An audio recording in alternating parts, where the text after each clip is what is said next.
अस्सलाम वालेकुम जी, this is वक़ार एयाज़ आपको डिजिटल प्लेटफ़ॉर्म में खुशामदीद। सब्सक्राइब करें, लाइक करें, शेयर करें, शुक्रिया। तीसरे दिन में आज जंग में आप दाखिल हो चुके हैं और कर्नल जो लेफ्टिनेंट कर्नल नसीरुल्लाह साहब हैं, एक पिस्टल से पकड़ के 30 भारतीय सूरमाओं को जो है वो नाको चने चबवाते हैं, कैदी बनाते हैं, मुँह तोड़ जो है वो जवाब देते हैं और भिंबर सेक्टर पे भी जनाब आप जाते हैं, दूसरे सेक्टर पे भी आप 500 कैदी बना लेते हैं।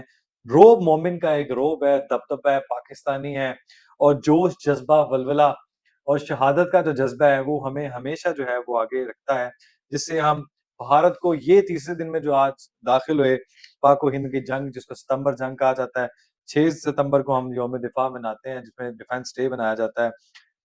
भारतीय 3 का पता नहीं फ़िगर क्यों ऐसे भारत के लिए ऐसा है कि 3 राफ़ेल हैं, वहाँ पे भी 3 जो है वो फाइटर जेट उस वक़्त के आपको गिरा दिए जाते हैं, 2 को शदीद नुकसान पहुँचाते हैं और मफ़रूर और भगाने पे मजबूर करती पाक फ़िज़ाइया। तो ये पाक फ़िज़ाइया की एक ट्रैक रिकॉर्ड हिस्ट्री है कि ये शुरू से ही भारतीयों को जो है वो उनके फाइटर जेट्स को तबाह करती है, इनको भागने पे पीठ दिखा के भागने पे मजबूर करती है। तो ख़ैर इसी जंग के सिलसिले में आज ये 80 साला ये भी ना भूलें कि चाइना ने भी जापान के ऊपर जो है वो अपनी फ़तह हासिल की थी। आज 80 साला वो जो जश्न मना रहे हैं, जिसमें उन्होंने 80 तोपों की सलामी दी है, उसकी 80 साल की मुनासबत से। लेकिन मसला ये है कि 26 जो है सरबराहान मुल्क मुमलिकत को बुलाया हुआ है, जिसमें आज की परेड में भारत को इनवाइट नहीं किया, मदऊ नहीं किया, भारत को कहा कि तुम अपनी औकात में रहो और ना ये तुम्हारी लेवल है। तो कहते हैं ना, "तू मेरे लेवल दा आदमी नहीं है।" तो ये ना ही वो लेवल के आदमी हैं, इसलिए उनको नहीं बुलाया जाता। और रही बात प्यूटन की, तो जो एक हिस्सा दिखाया जाता था, तो वज़ीर-ए-आज़म शहबाज शरीफ साहब का भी हिस्सा दिखाया जा रहा है। आज जो फील्ड मार्शल साहब हैं, उनकी मुलाकात भी प्यूटन से अलग हुई है और उन्होंने भी कहा है कि पाकिस्तान के साथ जो इश्तराक है, पाकिस्तान का जो लाइज़निंग है, जो हमारे कॉन्ट्रैक्ट्स हैं, हम उसको बड़ा इस रिलेशन को स्ट्रैटेजिक रिलेशन को बड़ी कदर से देखते हैं। हम उसकी कदर करते हैं और हमें उस पे फ़ख्र है। लेकिन ये जो सारी चीज़ें चल रही हैं, तो आपको पता है कि सारे इस नाम में जहाँ चाइना सेलिब्रेट कर रहा हो, 26 ममालिक को अपना असर-ओ-रसूख भी दिखा रहा है और ये भी पैगाम दे रहा है कि दुनिया को, इंसानियत को या जंग या अमन दोनों में से कोई एक चीज़ चूज़ करनी होगी, उसमें अमेरिका कैसे पीछे रह सकता है? अमेरिका कहता है कि जनाब आप लोग इकट्ठे होके हमारे खिलाफ जो है वो आप साज़िश कर रहे हैं। तो आप जैसे मैंने ये वर्ड सुना तो मैंने फिर क्लिक किया कि नियाज़ी महात्मा साहब, ये तो हमारे खिलाफ अमेरिका ने साज़िश की थी। तो ये स्टेट ऑफ माइंड जो है वो नियाज़ी महात्मा साहब जो चांसलर हैं अडयाला के और ये ट्रम्प साहब जिनके बारे में उनके मरने की खबरें और गायब होने की खबरें थी, जिसकी वो तरदीद आज खुद ही कर चुके हैं और साथ ही साथ 7 जंगें रुकवाने का क्रेडिट और तज़किरा जब छेड़ा हमने तो इससे निकल ना सके कि कभी हम भी इस जंग के वो बादशाह रहे हैं। तो वो है कि बस बार-बार, बार-बार, हर बार मैंने 7 जंगें रुकवाई हैं। तो क्रेडिट के साथ-साथ अपनी वो कहते हैं ना, जिसको इम्पोर्टेंस ना देना चाहते हो, तो फिर आप उसको ये इज़हार भी नहीं कराते कि तुम मेरे लिए इम्पोर्टेंट हो। लेकिन बार-बार कहते हैं कि मुझे चाइना और प्यूटन जो रशिया का इश्तराक है, उसके ऊपर मेरे लिए कोई बाइसे फ़िक्र नहीं है। तो बाइसे फ़ख्र भी नहीं है जनाब आपके लिए। अगर आप कहते हैं कि जनाब वो आप ये सारे मिलके मेरे खिलाफ साज़िश कर रहे हैं, तो ये जो जनाब ये साज़िश मेरे लिए जो है ना हो रही है और ये भी ना भूलो कि जो चीन है जनाब, उसने अमेरिका की मदद के बगैर ये फ़तह हासिल नहीं की थी और साज़िश वाला मामला जो है नियाज़ी महात्मा वाला, मैं आपको वो भी शेयर कर देता हूँ।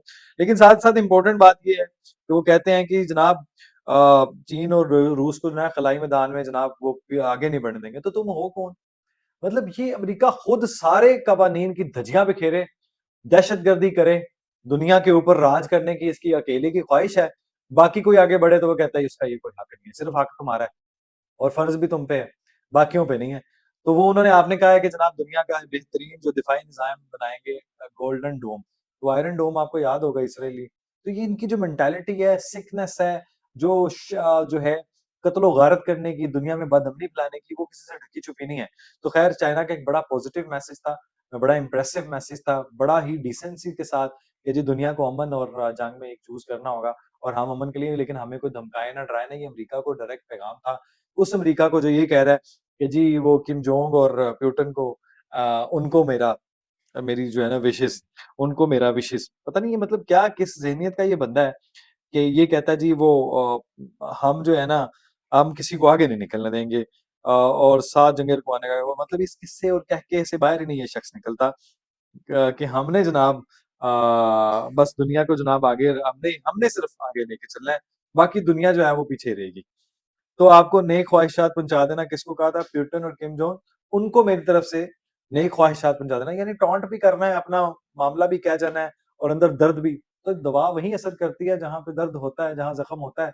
तो ये मसला है ट्रंप के साथ, यही नियाज़ी महात्मा साहब के साथ भी है कि जी ये चोर हैं, डाकू हैं, ये फलाँ हैं, ये करप्ट हैं। तो तुम्हारी करप्शन के जो अंबार लगे हुए हैं, रावी जो लाहौर डूबने का और बाकी डुबोने का, सियालकोट डुबोने का, ये फ्लड जो मामला हुआ है, ये जनाब आपकी वजह से, सेरा आपके सर पे है। The credit goes to you.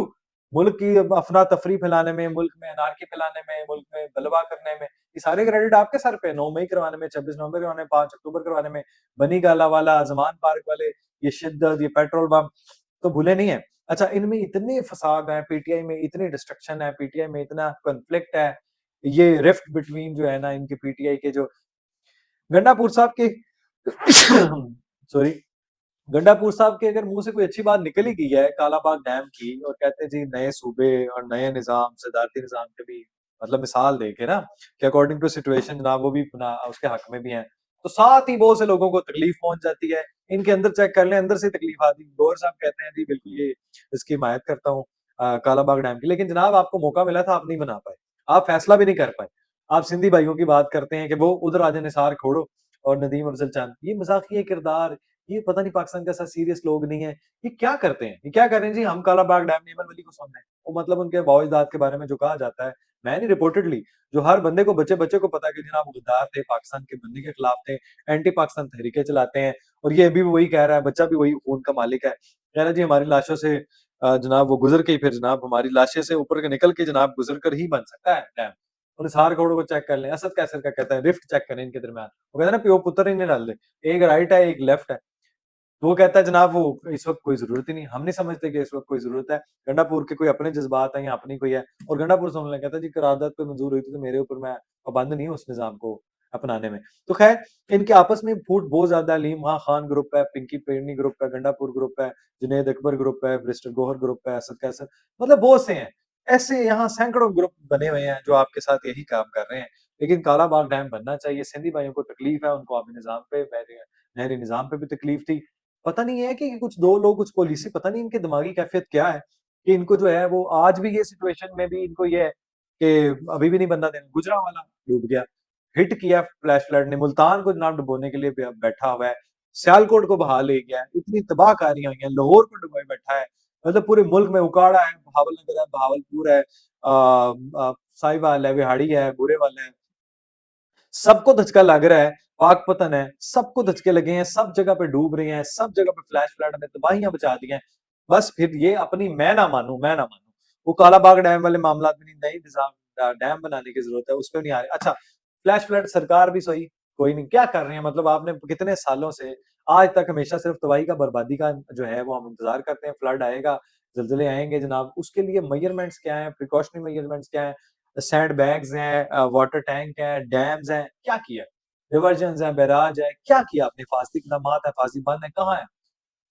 ये हालात हैं इनके इन लोगों के। ये जो एमल वली साहब जी हैं, इन्होंने किरदार ये सारे किरदार जो है ना, ये पाकिस्तान के साथ कोई सिंसियर नहीं है। इसने भी पाकिस्तान के साथ कोई सिंसियरिटी नहीं की है।